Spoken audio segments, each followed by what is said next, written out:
Assalamualaikum warahmatullahi wabarakatuh. Nama saya Neni Haryani Karmana, mahasiswa LPL Angkatan Kedua Program Studi Ilmu Keperawatan Stikesmi. Saat ini akan mencoba mempraktekkan tentang pengkajian keperawatan keluarga. Pengkajian keperawatan keluarga adalah sekumpulan tindakan yang digunakan oleh perawat untuk mengukur keadaan klien atau keluarga. Di sini saya akan melakukan pengkajian kepada keluarga dengan masalah hipertensi. Assalamualaikum Bu. Waalaikumsalam. Saya Neni, mahasiswi yang saat ini sedang melakukan kunjungan ke desa Ibu ya. Mungkin saat ini saya meminta kesediaan Ibu untuk berbincang mengenai masalah kesehatan yang saat ini Ibu atau mungkin keluarga lainnya hadapi. Boleh saya meminta waktunya Bu kurang lebih sekitar 30 menit ke depan untuk berbincang dengan saya di tempat ini. Apakah Ibu bersedia? Ya. Untuk membahas masalah tentang kesehatan yang Ibu hadapi ya, atau keluarga lainnya.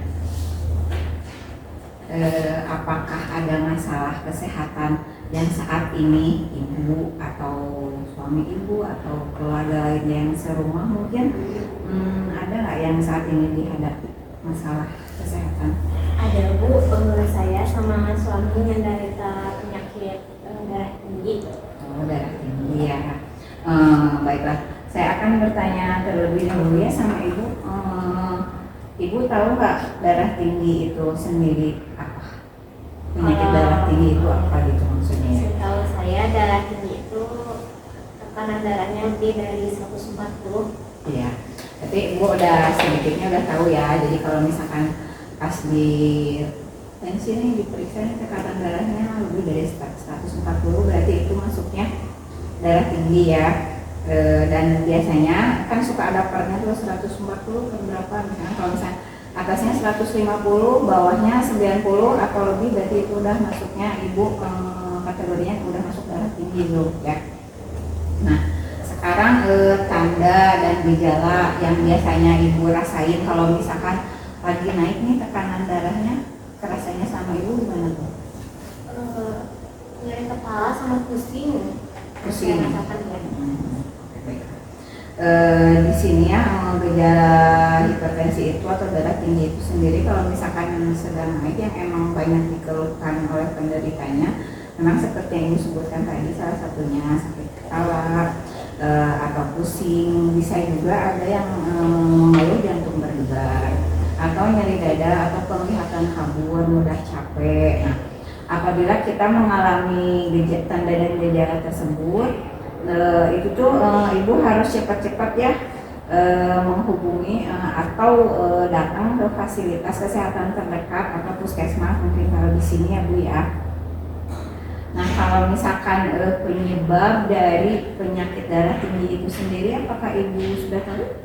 Yang saya tahu sih itu sering makan yang asin-asin. Berarti kurang lebih sudah tahu ya. Memang penyebab dari penyakit darah tinggi itu sendiri yaitu bisa yang tadi, bisa makanan yang asin, makanan yang bersantan atau sering mengkonsumsi jeroan atau bisa juga karena adanya faktor keturunan, misalkan emang dari garis orang tua ada yang mempunyai penyakit hipertensi juga, terus ada juga kebiasaan seperti rokok atau kelebihan berat badan atau kurang olahraga, stres, alkohol juga bisa itu ya. Itu dari gaya hidup mungkin. Kalau bapaknya merokok nggak? Suami saya alhamdulillah sih nggak Oh pernah. ya, alhamdulillah ya Bu. Nah kalau saya mau nanya lagi nih, kalau misalnya menurut Ibu, kalau penderita hipertensi itu perlu penanganan serius tidak? Maksudnya kayak harus berobat rutin, harus gimana atau enggak biasa aja? Kalau saya sih paling ke puskesmas Bu, berobat. Jadi penting ya, maksudnya itu harus berobat ya kalau misalkan punya penyakit darah tinggi ya Bu ya. Nah di sini pernah nggak Ibu merasakan kayak gejala yang ngeganggu banget gitu sampai gimana gitu ya? Nah pas waktu itu yang dilakukan oleh Ibu atau suami Ibu atau keluarga Ibu apa? Waktu itu saya langsung dibawa karena apa tuh yang dirasain waktu itu? Nyeri kepalanya hebat, nggak berhenti-berhenti. Oh. Nah, di sini kan kalau misalkan si penyakit darah tinggi itu ya atau hipertensi yang tadi kita bahas itu tidak ditangani dengan baik atau tidak berobat rutin atau tidak menghindari makanan-makanan yang harus dihindari itu akan menyebabkan penyakit lain. Nah, tahu nggak penyakit apa? Kalau misalkan si darah tingginya itu sendiri tidak terkontrol. Belum tahu Bu. Belum tahu. Baik, saya akan jelaskan di sini ya Bu ya. Jadi kalau misalkan si penyakit darah tinggi atau hipertensi itu sendiri tidak ditangani dengan baik, bisa menyebabkan penyakit stroke ya. Stroke itu dikarenakan gangguan aliran darah ke otak yang disebabkan adanya pembekuan darah atau pecahnya pembuluh darah karena dipicu karena adanya tekanan darah yang naik terlalu tinggi. Makanya kenapa si tekanan darah itu harus stabil ya, jadi kayak berobat rutin, yang menghindari makanan-makanan itu yang dilarang. Nah untuk biar stabil, biar tidak terjadinya stroke ini Bu ya. Nah untuk masalah ini nih fasilitas kesehatan kan yang paling bisa dijangkau mungkin sama Ibu di sini puskesmas ya. Nah ada kesulitan nggak sih? Ada kesulitan nggak dengan pas Ibu misalnya Ibu ada gejala atau berobat rutin dengan fasilitas kesehatan misalnya ke darat atau apa gitu? Jaraknya Bu lumayan jauh dari desa ini puskesmas. Terus nggak ada misalkan ya Bu ya kan biasanya ada petugas kesehatan yang dekat di sini, belum ada? Belum ada. Jadi yang paling bisa dijangkau itu puskesmas dan itu juga jaraknya agak lumayan jauh gitu ya.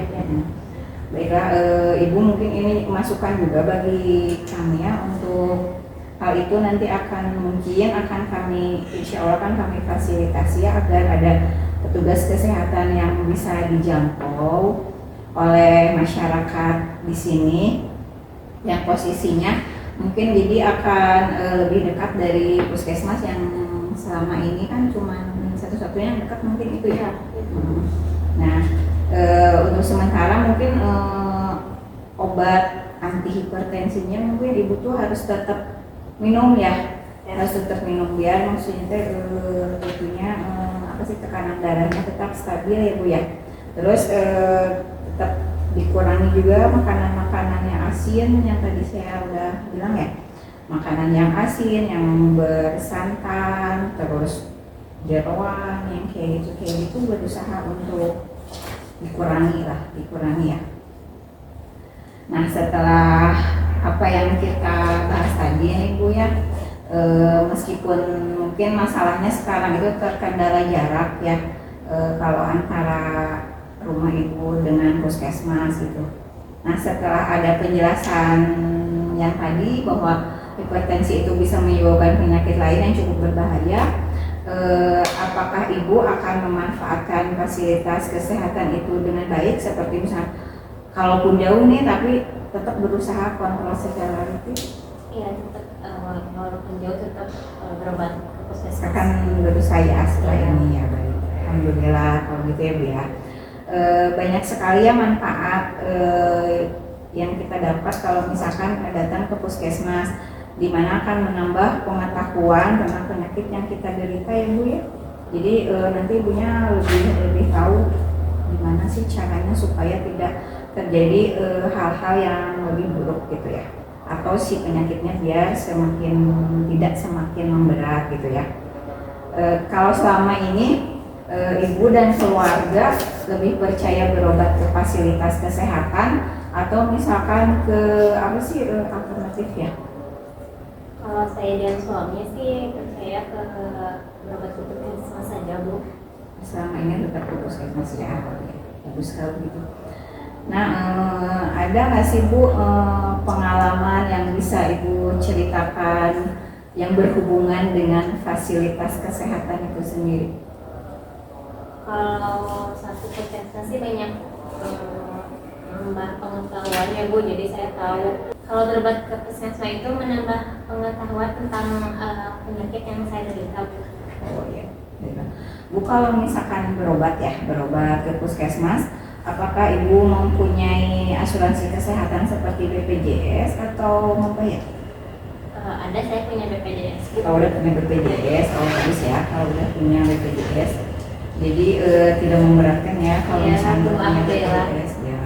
Nah sekarang tadi kan kita udah berbincang-bincang tentang masalah penyakit yang Ibu dan suami Ibu derita ya.